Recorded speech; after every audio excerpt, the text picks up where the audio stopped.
అత్త ఓనాటి కోడలే. కానీ ఆ అత్తకు కోడలు కనీసం మనిషిలా కూడా కనిపించకపోతే అలాంటి అత్తను రాక్షసి అన్నా మృగం అన్నా తక్కువే. తనకు ఓ కూతురు ఉన్నా సరే కొత్తగా ఇంటికి వచ్చిన కోడలిని 4వ రోజే చంపేసింది ఓ అత్త. అందుకు కొడుకుని ఉసిగొలిపింది. ఇలాంటి నీచురాలి మాటలు విని ముంబై పోలీసులు వణికిపోయారు. అండర్ వరల్డ్ నేరాలనే చూసిన ముంబై కాప్స్ ఆ అత్త చెప్పిన మాటలకు చీ అనుకుంటూ తట్టుకోలేక జూనియర్ ఆఫీసర్లకు ఎంక్వైరీ అప్పజెప్పారు. మహిళా ఐపీఎస్ అధికారి అయితే ఆ అత్త చెప్పిన హత్యా వివరాలు విని బయటకు వచ్చి కన్నీళ్లు పెట్టుకున్నారు. అసలు మనుషులు ఎంత దారుణంగా ఉంటారా అని ఆమె వాపోయారు. ప్రతి ఒక్క అధికారిని కన్నీళ్లు పెట్టించిన ప్రియాంక గౌరవ్ హత్య స్టోరీ వింటే మీరు కూడా నిజంగా షాక్ అవుతారు. ముంబై అవుట్స్కట్లోని షాహపూర్లో ఉండే సిద్ధేష్ ఒక ప్రైవేట్ కంపెనీలో ఉద్యోగం చేస్తున్నాడు. అయితే తమ కాలనీలోనే ఉండే ప్రియాంకతో పరిచయం ఏర్పడింది. అది కాస్త ప్రేమగా మారింది. దాదాపు 2 ఏళ్లు ఇద్దరు చట్టా పట్టాలేసుకుని తిరిగారు. శారీరకంగా కలిసేందుకు ఏకంగా ఒక సింగిల్ బెడ్రూమ్ని అద్దెకు తీసుకున్నారు. తల్లిదండ్రులకు తెలియకుండా లివ్ ఇన్ రిలేషన్షిప్లో ఉన్నారు. అయితే ప్రియాంకకు ఇంట్లో సంబంధాలు చూస్తూ ఉన్నారు. ఆమె తండ్రి సంబంధాలు చూస్తూ ఉండడంతో ప్రియాంక వద్దని వారించింది. తాను సిద్ధేష్ని ప్రేమిస్తున్నానని అతన్నే పెళ్లి చేసుకుంటానని చెప్పింది. దీంతో ప్రియాంక తండ్రి షాక్ అయ్యారు. మొదట ఒప్పుకోలేదు. సిద్ధేష్ను తప్ప ఎవరిని పెళ్లి చేసుకున్నానని తెగేసి చెప్పేసింది. దీంతో కూతురు మాటను కాదనలేక సరేనన్నాడు ప్రియాంక తండ్రి. ఇక తనకు ఇంట్లో పెళ్లి సంబంధాలు చూస్తున్నారని ప్రియాంక ఒకరోజు సిద్ధేష్కు చెప్పింది. మనం తొందరగా పెళ్లి చేసుకుందాం, మా నాన్నను ఇంట్లో ఒప్పించాను, నువ్వు కూడా మీ ఇంట్లో తొందరగా చెప్పి ఒప్పిస్తే పెళ్లి చేసుకుందామని ప్రియాంక ఒకేసారి సిద్ధేష్పై ఒత్తిడి పెంచింది. మొదటి నుంచి సిద్ధేష్ను చాలా గాఢంగా ప్రేమించింది ప్రియాంక. దీంతో అతను కూడా తన తల్లి మాధురి, తండ్రి మనోహర్ దగ్గర తన ప్రేమ గురించి చెప్పాడు. తాము చాలా రోజులుగా కలిసి ఉంటున్నాం, శారీరకంగా కలిసి ఉంటున్నామని కూడా చెప్పాడు. అయితే సిద్ధేష్ తల్లి మాధురి అస్సలు ఒప్పుకోలేదు. పైగా కొడుకును చేవాట్లు పెట్టింది. బయట కోట్ల రూపాయల కట్నం ఇస్తామని సంబంధాలు వస్తున్నాయి, నీ జీవితం హాయిగా సాగేలా నేను ప్లాన్ చేశాను, నాకు ఉన్న ఏకైక కొడుకువి, మనకు బాగానే ఆస్తి ఉంది, మంచి కట్నం ఇచ్చే మన దూరపు బంధువు కూతుర్ని ఇస్తానని చెబుతున్నాడు. అతనికి ముంబైలో 2 ఇళ్లున్నాయి, వాటితో హాయిగా నువ్వు ఏ పని చేయకపోయినా బ్రతికేయచ్చు, తొందరపడి నిర్ణయం తీసుకోకు, పెళ్లి చేసుకుంటానని కాలం గడుపు, ఆ అమ్మాయితో దూరంగా ఉంటూ రా, ఆమెకు బ్రేకప్ చెప్పి వెళ్ళిపోతుంది, ఏ కులమో సరిగ్గా తెలియని అమ్మాయిని కోడలుగా ఒప్పుకోనని తెగేసి చెప్పేసింది మాధురి. దీంతో సిద్ధేష్ తన తల్లి మాటలను కాదనలేకపోయాడు. ఇక ప్రియాంక ఫోన్ చేసినా కూడా లిఫ్ట్ చేయకుండా దూరంగా మెలగటం మొదలుపెట్టాడు. వారు కలిసి తీసుకున్న రూమ్ను కూడా ఖాళీ చేశాడు. దాంతో ప్రియాంక ఏకంగా అతను పనిచేసే ఆఫీస్కు వచ్చి నిలదీసింది. పెళ్లి చేసుకోకుంటే కేసు పెడతాను, పెళ్లి పేరుతో నాతో గడిపావు, నువ్వే నా భర్త అనుకొని క్లోజ్గా మెలిగాను, ఇప్పుడు ఇలా దూరంగా ఉండటం బాగాలేదు, ఒకవేళ మోసం చేయాలని చూస్తే మాత్రం నా జీవితం ఏమైనా పర్వాలేదు, కేసు పెడతాను, లొంగ తీసుకొని మోసం చేసావని ఫిర్యాదు చేస్తానని భయపెట్టింది. దీంతో సిద్ధేష్ అలాంటిదేం లేదు, తొందరపడకు, మా ఇంట్లో కాస్త ఫైనాన్షియల్ ప్రాబ్లమ్స్ ఉన్నాయని కహానీలు చెప్పి తప్పించుకున్నాడు. అలా 6 నెలలు గడిపేశాడు. మరోవైపు ప్రియాంకపై ఆమె తండ్రి ఒత్తిడి చేస్తున్నాడు. దీంతో సిద్ధేష్ ప్రవర్తనపై అనుమానం కలిగిన ఆమె తండ్రికి ఏమీ చెప్పుకోలేకపోయింది. ఇక మరోవైపు సిద్ధేష్ తన తల్లి చెప్పినట్టుగా నడుచుకుంటున్నాడు. పాత ఉద్యోగం వదిలేసి కొత్త దాంట్లోకి మారిపోయాడు. ప్రియాంక మోసపోయినని కన్నీళ్లు పెట్టుకుంది. కానీ వేరే వ్యక్తిని పెళ్లి చేసుకునేందుకు మాత్రం ఆమెకు మనసు రాలేదు. నమ్మించి మోసం చేశాడని భయపడి చివరిసారిగా కొన్ని వందల సార్లు ఫోన్లు చేసి మెసేజ్లు చేసి సిద్ధేష్ను కలుసుకుంది.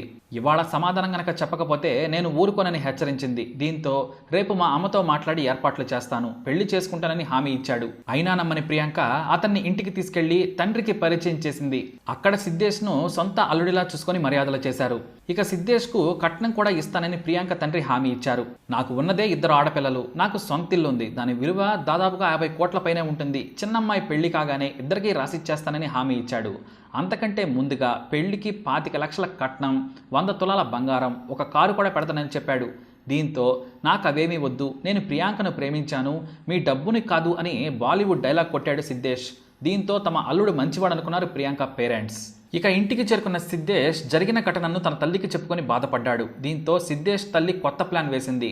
ఇక మనం ప్రియాంకను వదిలేయలేం, ఆమెను కోడలుగా తెచ్చుకోవడం కంటే నేనైనా చస్తాను, లేదంటే దాన్నైనా చంపేస్తాను అని కొడుకుకి చెప్పింది. ముందు పెళ్లికి ఏర్పాట్లు చేయి, పెళ్ళైన కొద్ది రోజులకే చంపేద్దాం, ఆ తర్వాత నీకు మరో పెళ్లి చేస్తానని తనలోని హంతకురాలిని చూపించింది మాధురి. కొడుకు సిద్ధేష్ కూడా సరేనన్నాడు. దానిని చంపితే తప్ప నాకు కూడా మనశ్శాంతి ఉండదని ప్రతిజ్ఞ చేశాడు. ఇష్టం లేకున్నా సిద్ధేష్ తల్లిదండ్రులు ప్రియాంక పేరెంట్స్ని ఇంటికి పిలిచారు. అన్నీ మాట్లాడుకొని మంచి ఫంక్షన్ హాల్లో పెళ్లి చేసి కూతురును పంపుతానని ప్రియాంక తండ్రి హామీ ఇచ్చాడు. పెళ్లి పత్రిక రాసుకున్నారు. ఏప్రిల్ 1, 2017న పెళ్లికి ముహూర్తం పెట్టారు. పెళ్లికి ఏర్పాట్లు సాగుతున్నాయి. ఇష్టం లేకపోయినా సిద్ధేష్ తనకు కాబోయే భార్య ప్రియాంకతో షాపింగ్ చేశాడు. ఆమెకు బంగారం కొనే సమయంలో సిద్ధేష్ తల్లిదండ్రులు కూడా షాపులకు వెళ్లారు. ఇక సిద్ధేష్ పేరెంట్స్ అతి కొద్ది మందికి మాత్రమే పెళ్లి పత్రికలను పంచారు. ఈ క్రమంలో సిద్ధేష్ చిన్ననాటి స్నేహితుడు దుర్గేష్ను పిలిచి తన బాధ చెప్పుకుంది మాధురి. పెళ్లి ఆగేలా లేదు, ఎంత ప్రయత్నించినా కేసులు పెడతానని ప్రియాంక బెదిరించింది. ఆమెను వదిలించుకోవాలి, చంపటమే మార్గం, ఏం చేద్దాం చెప్పమని దుర్గేష్ చేతులు పట్టుకొని బ్రతిమలాడింది మాధురి. అది విన్న దుర్గేష్ చంపుదామనుకున్నప్పుడు చంపేయాలి, అది కూడా పెళ్ళైన కొద్ది రోజులకే హత్య చేసి బాడీని పార్ట్స్గా విసిరేద్దాం, ఎవరికీ తెలియకుండా మేనేజ్ చేసేద్దాం, పోలీసుల ఎంక్వైరీ చేసినా కూడా మనకు తెలియదని చెబుదాం అని సినిమా లెవెల్లో చెప్పేశాడు. మీరు చంపండి, నేను సాయం చేస్తానని కూడా అన్నాడు దుర్గేష్. దీంతో సిద్ధేష్ తల్లికి ధైర్యం వచ్చింది. సరిగ్గా పెళ్లికి 4 రోజుల తర్వాత హత్యకు పక్కాగా ప్లాన్ వేశారు. ఇక ఏప్రిల్ 1న పెళ్లిని ఘనంగా జరిపించారు ప్రియాంక తండ్రి. ఇక ఇటు తనకు కాబోయే భర్త అత్తమామలు నరకానికి పంపడానికి ఏర్పాట్లు చేస్తున్నారు. పాపం ఇదంతా తెలియని ప్రియాంక తన జీవితకాలం కోరిక తీరిందని సంతోషంగా ఉంది. తనకు అదృష్టాన్ని తీసుకొచ్చి జీవితాన్ని మార్చిన పెద్ద కూతురు అత్తారింటికి వెళ్తుంటే కన్నీళ్లు వస్తున్నా సంతోషించాడు ఆమె తండ్రి. పెళ్లైన రోజు అత్తారింటికి వెళ్లి మరునాడు ఉదయాన్నే ప్రియాంక తన తల్లి దగ్గరకు చేరుకుంది. ఇక ఆ రోజు బంధుమిత్రులకు విందు ఇచ్చి కొత్త కారులో కూతురు అల్లుడిని సాగనంపారు ప్రియాంక తండ్రి. అయితే అదే చివరి చూపు అవుతుందని అతను ఊహించలేకపోయాడు. ఇక తాము హత్య చేస్తామని ప్రియాంకకు ఏమాత్రం అనుమానం రాకుండా నటించింది మాధురి. అంతేకాక కొత్త కోడలకు ఇంట్లో రాచమర్యాదలు చేసింది. సిద్ధేష్కు మాత్రం కాస్త భయంతో పాటు ఎప్పుడు చంపాలి, ప్రియాంకను ఎప్పుడు ప్రాణం లేకుండా చూడాలి అని తహతహలాడుతూ ఉన్నాడు. అయితే తల్లి వారించింది, 3 రాత్రులు కానివ్వు, వచ్చి రాగానే హత్య చేస్తే అనుమానం వస్తుంది. సంతోషంగా మొదటి 3 రాత్రులు పూర్తయితే తనకు అత్తగారింట్లో అంతా బాగుంటుందని తన తల్లిదండ్రులకు స్నేహితులకు చెప్పుకుంటుంది. ఆ తర్వాత మనం చంపుదామని చెప్పింది సిద్ధేష్ తల్లి మాధురి. ఇక మొదటి 3 రాత్రులు దిగ్విజయంగా పూర్తయ్యాయి. 3 రాత్రులకు కూడా ఘనంగా ఏర్పాట్లు చేశారు. పూలు పళ్ళు ఒకటేంటి, రోజుకో 10 వెరైటీ స్వీట్లు పెట్టి ప్రియాంకను నమ్మేలా చేసేశారు. ఇటు సిద్ధేష్ కూడా ఆమెతో చనువుగా ఉంటూ సంతోషపెట్టాడు. సరిగ్గా పెళ్లైన 4వ రోజు రాత్రి పడుకునే ముందు కడుపు నొప్పిగా ఉందని సిద్ధేష్ డ్రామా మొదలుపెట్టాడు. దీంతో ఒక టాబ్లెట్ వేసుకొని పాలు తాగి పడుకున్నాడు. అంటే ఆ రోజు కలుసుకోకుండా ఉండేందుకు అతను ఆడిన డ్రామా అది. ఇక ప్రియాంక కూడా తన భర్తకు ఆరోగ్యం బాగాలేదని బాధపడి పడుకుంది. సరిగ్గా రాత్రి 1 గంటకు రూమ్లో నుంచి బయటకు వచ్చాడు సిద్ధేష్. ఆ తర్వాత లైట్ వేసి సిద్ధేష్ తల్లి ఏకంగా నిద్రపోతున్న ప్రియాంక మీద కూర్చొంది. దిండుతో మొహాన్ని అదిమింది. ఇక చేతులను మామ పట్టుకున్నాడు. సిద్ధేష్ అతని తల్లి దిండుతో నొక్కి చంపేశారు. ఆ తర్వాత బాడీని 3 భాగాలుగా కట్ చేశారు. అందుకు సిద్ధేష్ స్నేహితుడు దుర్గేష్ సాయం చేశాడు. 3 సంచుల్లో ప్రియాంక బాడీ పీసులను పెట్టారు. ఒక సంచిని ఇండస్ట్రియల్ ఏరియాలోని పొదల్లో పడేశారు. మరొకటి షాహపూర్కు దూరంగా ఉన్న ఒక నాళాలో వేశారు. తలభాగాన్ని న్యూ ఓర్లీ ప్రాంతంలోని భారీ కెనాల్లోకి విసిరేశారు. అయితే ఏప్రిల్ 5న ప్రియాంక కనిపించడం లేదని ఆమె తల్లిదండ్రులకు ఫోన్ చేసి చెప్పారు. సంతోషంగా ఉన్నానని ముందు రోజు చెప్పిన కూతురు ఎలా మిస్ అయిందని ప్రియాంక పేరెంట్స్ టెన్షన్ పడ్డారు. ఆ వెంటనే ఇష్టం లేని పెళ్లి చేసుకుని చంపి ఉంటారేమో అన్న అనుమానం కూడా మొదలైంది. అయితే తెలివిగా ప్రియాంక పేరెంట్స్ కంటే ముందే వెళ్లి న్యూ ఓర్లీ పోలీస్ స్టేషన్లో ఫిర్యాదు చేశారు సిద్ధేష్ అతని పేరెంట్స్. అక్కడ మాధురి కాసేపు ఏడుపు నటించింది. దీంతో అత్తగారు చాలా మంచివారే ఉంటారని పోలీసులు కూడా నమ్మేశారు. ఇక పోలీసులు ఎంక్వైరీ మొదలుపెట్టారు. ఆమె ఫోన్ స్విచ్ ఆఫ్ వస్తోంది, లొకేషన్ కూడా చూపించడం లేదు. చివరిసారిగా రాత్రి 1 గంటకు స్విచ్ ఆఫ్ అయినట్లు గుర్తించారు పోలీసులు. సిద్ధేష్ మాత్రం సాయంత్రం బయట ఫ్రెండ్స్ని కలిసి వెంటనే వస్తానని వెళ్ళింది, మళ్లీ రాలేదని ఫిర్యాదు చేశాడు. దాదాపు 5 రోజుల పాటు పోలీసులు అన్ని చోట్ల విచారణ జరిపారు. పెళ్లి ఫోటోలను చూశారు. అంతటా కూడా సిద్ధేష్ నవ్వుతూ కనిపించాడు. సిద్ధేష్ తల్లి మాధురి కూడా నవ్వుతూ కోడలితో ఉన్నట్లు ఫోటోలలో కనిపించింది. ఎక్కడా ఒక్క క్లూ కూడా లభించలేదు. అయితే ఈలోపు సిద్ధేష్ ఫోన్ను, అతని తల్లిదండ్రుల ఫోన్ కాల్స్ డేటాను పరిశీలించారు పోలీసులు. అందులో దుర్గేష్ అనే వ్యక్తితో పలుమార్లు మాట్లాడినట్లు తేలింది. కానీ ఎన్నిసార్లు విచారించినా తమకు ఏ పాపం తెలియదని ఏడుస్తూ నటించారు సిద్ధేష్ అతని తల్లిదండ్రులు. ఇక ఇలా కాదని దుర్గేష్ను వేరుగా పిలిచిన పోలీసులు తమదైన శైలిలో విచారణ చేయగా మొత్తం కక్కేశాడు. ఆ తర్వాత సిద్ధేష్ను సైతం 4 అంటించడంతో ఒప్పుకున్నాడు. అయితే ఈ హత్యకు బీజం వేసింది అతని తల్లి అని తెలిసి విచారణ అధికారులు షాక్ అయ్యారు. మాధురిని విచారించడంతో మొత్తం కక్కింది. ఆమెను మహిళా ఐపీఎస్ అధికారి విచారించారు. ఒకవైపు పెళ్లి ఏర్పాట్లు చేస్తూనే కాబోయే కోడలి హత్యకు చేసిన పనులు విని ఆమె షాక్ అయ్యారు. నవ్వుతూ పెళ్లి జరిపించిన ఫోటోలను ఆమె ముందు పెట్టారు. ఇంత బాగా ఎలా నటించావు, ఎలాగూ చంపుతామని తెలిసి ఇంత సంతోషంగా ధైర్యంగా ఉంటారా అని ప్రశ్నించింది. ఇక తానే ప్రియాంక ఛాతి మీద కూర్చొని దిండు పెట్టి చంపాను, నా కొడుకు సాయం చేశాడు, మా వారు ప్రియాంక కాళ్ళు పట్టుకున్నాడు, ఆ తర్వాత రంపంతో ముక్కలుగా కోసి పారేశామని చెప్పింది మాధురి.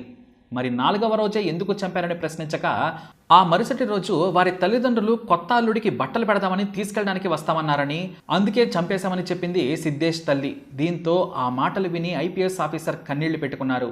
ఎంతో జీవితాన్ని ఊహించి వచ్చిన 23 ఏళ్ల అమ్మాయిని చంపడానికి నీకు ఆలోచన ఎలా వచ్చింది? ఆ చేతులు ఎలా వచ్చాయి? నీకు కూడా కూతురుంది కదా. ఛీ, నీలాంటి వారి కారణంగానే వరకట్నపు హత్యలు జరుగుతున్నాయి. ఒకవైపు మగాళ్ళు మృగాల్లా మారి చిన్నపిల్లలను రేప్ చేస్తున్నారు, మరోవైపు నీలాంటి రాక్షసులు ఇలా అమ్మాయిలను చంపుతున్నారు. కాళ్ళకి పారాణి ఆరకముందే ఇలా చంపావంటే నువ్వు మనిషివి కాదని సదరు మహిళా అధికారి మాదిరి మొహం మీదే ఉమ్మేసినట్లు మాట్లాడింది. 25 ఏళ్లు ఒక తండ్రి తన కూతురును బంగారంలా పెంచుకుంటే చంపుతావా? మహిళలే సాటి ఆడవారిని చంపితే వారికి దిక్కెవరు? ఛీ, మీరు చదువుకున్నా మారరా అంటూ ఆవేదన చెందారు. నీకు జైలు జీవితం ఎలా ఉంటుందో తెలిసాక నువ్వు చేసిన తప్పు తెలుస్తుంది అని కన్నీళ్లు పెట్టుకుని కేసును పక్కాగా విచారించారు ఆ మహిళా ఆఫీసర్. ఇక ఈలోపే ఇండస్ట్రియల్ ప్రాంతంలో దొరికిన శరీర భాగాలను చూసిన స్థానికులు పోలీసులకు ఫిర్యాదు చేశారు. ఆ సంచిలో కాళ్ళు చేతులు మాత్రమే ఉన్నాయి. అయితే చేతి మీద ఉన్న గణేశుడి టాటూను చూసి ప్రియాంక సోదరి అది మా అక్క చేయి అని చెప్పి రోధించింది. ఆ తర్వాత సిద్ధేష్తో పాటు అతని తల్లి మాధురి, తండ్రి మనోహర్, సాయం చేసిన దుర్గేష్ను పోలీసులు అరెస్టు చేసి జైలుకు పంపారు. అందరికీ యావజ్జీవ శిక్ష పడే ఛాన్స్ ఉంది. ఇప్పటికీ బెయిల్ రాలేదు ఈ నీచులకి. మరి వీరికి ఎలాంటి శిక్ష పడాలి? తప్పకుండా మీ అభిప్రాయాన్ని కమెంట్ ద్వారా తెలియజేయండి. అలాగే ఇలాంటి ఇన్ఫర్మేషన్స్ కోసం తప్పకుండా ఈ వీడియోని లైక్ చేయండి, షేర్ చేయండి, మా ఛానల్ని సబ్స్క్రైబ్ చేసుకోండి.